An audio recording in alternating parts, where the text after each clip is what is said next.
Oh, they That should would put her in the OC. that would work, but Good. that's it. That's it. There's nobody else from her past that she's fresh. So they're not going to bring Staub back for a lot of reasons, but I love Staub. But Teresa should just stop talking about this because it's all. That's right. We do have a new series low for Real Housewives of Atlanta, 672,000. But What do you make of this? But do we think that it's going to build? Because there's been a lot. They've so really good. tried to promote this, and you think it's good. Here's the thing. It's like, I mean, yes, it's a series low for it forever, but for Bravo, we have to look at, I mean, isn't that, oh, hold on a second now. I don't even Is it understand this. It breaking? says, oh, yeah, episode two. Then what was this? Oh, what? I don't understand what this. Low, low, low. Oh, excuse me. That's Watch What Happens. Right. So 672,000 viewers. It's a series low for Atlanta, but I don't know. Can we talk like that? Or can we just say it has 672,000? How does that compare to Potomac, Salt Lake, Miami? It's still pretty good. I mean, a lot of Salt Lake is in the fours to fives. Miami's in the fours. New York is in the threes. 672. It's still decent. I really like Atlanta this season. I do. No one is more shocked than myself. I really like it. I'm shocked. I am actually shocked at how much I like it. Yep. That and Denise Richards. I'm loving it. Oh, are you loving Denise and her wild things? They don't even know the father was married to Brooke Mueller and the lizard named Godzilla passed away. Denise has lunch with it. First of all, we have had on this show so far Tori Spelling, Camille Donatacci, Grammar Meyer, and the one, the only Erica Jane. And you know who just popped by now? Kath, Catherine Hilton, superstar. they're laying it all on the line. I like it. I like it. Someone told me the ratings for her show wasn't too good, but I haven't seen ratings. There is no one that has watched Denise's show that I have heard from that hasn't loved it. People are loving it. There's just a new norm. There's a new reality now with Mhm. these ratings, and they're just not going to be, Yes. when someone says there's a rating of 1.2 or 1.3, that indicates millions, right? That's one Mhm. point, it has a 1 1. That means 1.1 million people tuned in live, right? And back in the day, I'm talking 10 years ago, we were getting threes, we were getting fours. Um, late night shows used to get five, six. I mean, Jimmy Fallon now is down to 4 days a week. I mean, I don't even think they release his numbers anymore. Um, in these shows, when they get a point 0.9, a point 0.8, we're getting point 0.4s. I mean, you're talking 400,000. I mean, Miss Yantif and I get more downloads than Mhm. that in a month. Now, again, it's 30 days versus one episode, but that's not good. What about that Idol? You ever hear of this Idol? This What are they down to? They're Well, probably down to five. They're probably, remember back in the day that oh, Kelly Clarkson? I think that was like 30 30 million. Woo. million. They had a 30 share. Ah, ah. 30. You guys, you will be, I don't think there's any show on television. 30 million?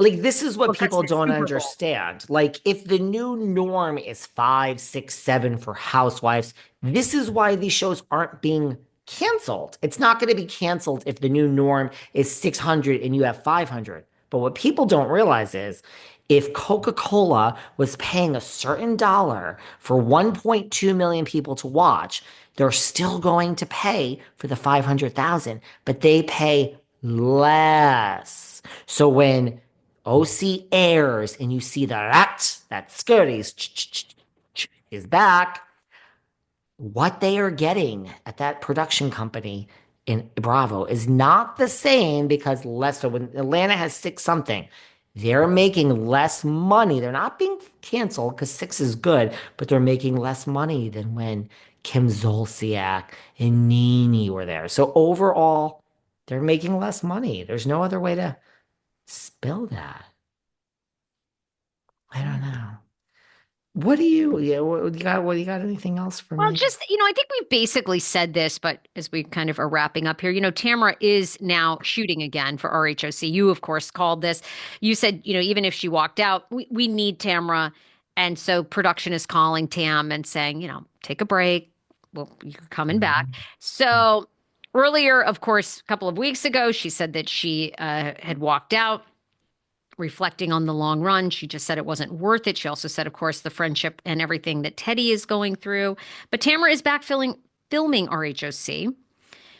Uh, my brother was just in Costa Mesa, which of course is the OC. Tamara and Heather filming, said convo sounded heated and heard Gretchen's name. I'm sure they were discussing what happens during the NOLA trip. So as fans recall, Mhm. Tamara, Heather, and their castmates, including Bedoya, Simpson, Gina, Jennifer Pedantry, Katie, traveled to New Orleans earlier this month. That's where the shouting match happened. So she's back filming. No surprise to you, right? No. Anything interesting going on with Blake and Justin that we should know about? Any top Oh, line? lots of great stuff. Again, I think we're getting closer to a settlement, but the biggest thing that you guys need to know is two things happening in court. Ryan Reynolds. Ryan Mhm. Reynolds has now asked to be dismissed from the lawsuit, meaning he wants out, so it can continue between his wifey and Baldoni. But he wants out because he says that Justin Baldoni just got his feelings hurt over the nice pool skit. Now, the interesting part about this, everybody knows the And nice the fact that he called him a predator. called him a predator. And Ryan Reynolds' team is saying you can call a public figure a predator. It doesn't Yes. mean, that they're a predator. And we don't find that damning. You could have your feelings hurt, but he's a public guy. Hmm.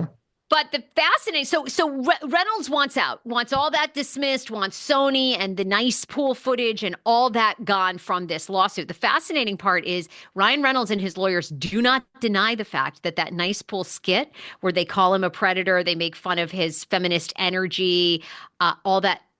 They do not deny the fact that that was based on Justin Baldoni. So, Baldoni is the one that brought that to our attention, he and his attorney Friedman, and said, look, they're spoofing.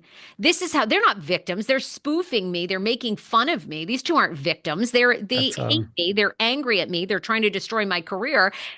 And Reynolds people, they're not denying that that whole nice pool spoof was about Justin Baldoni. It and was. they're like, that's a sign that that's a badge of honor. I mean, you get ridiculed on Saturday Night Yeah, Live. That's yeah, like that's the what they're best trying day of to your say. life. Yeah. Right. So, look, that's in Judge Lyman's hands to see if that's going to be thrown out or not, or if that was, in fact, damning to Baldoni's career. And then the other thing is the New York Times wants to be dismissed. They want out of this case, too, saying, oh, we have the right, we have freedom of speech. We have that on our side. Baldoni and Friedman have filed a counter to that to Judge Lyman saying absolutely not. They manipulated text messages and they have long not been held accountable. Hello, COVID. You can go read that article. They shamed everybody. And now, of course, they not really apologizing, but going, oh, yeah, by the way, it came from a lab. Anyhow, Mhm. so they're saying they've long never had any accountability for their mishaps, mistakes, and they plotted and planned. So they're filing back. Baldoni and Friedman do not want it dismissed. They want Lyman to hold their feet to the fire for what they did and how they ended up defaming people's career. So we will see. Lyman has some big decisions to make over the next couple of months. Of course, still, we're set to get a trial in March 2026. But those are big adds to this. I Also, don't think we my can wait till podcast. March 2026. It's going to be resolved. It's going to be solved. Brian Friedman, the genius attorney of Baldoni's, just went on a podcast called The Town. I did a whole recap about this. On Mm. that, he says the best way to clear this man's name, Justin Baldoni, and Steve Sarowitz, the billionaire who funds Wayfarer Productions, is in a court of law, right? Let all the evidence come out, grill the hell out of Lively on the stand and Ryan Reynolds and depose Taylor Swift. You guys wanted this, let's bring it, right? And let's clear this man's name. But Friedman, that's not the only way. And of course, the thing is, I think what we're going to get over the next 6 months is mutual statements. I think she was legitimately, and Friedman says this in the podcast. He goes, I think she's a victim because I think she really believes that Justin Baldoni is weird and Jamie Heath, because they're all part of this Baha'i faith where it's very much about feelings and vulnerability and joy and, kumbaya and all this stuff. I think she was probably creeped out by that. But does that constitute sexual harassment in the eyes of the law?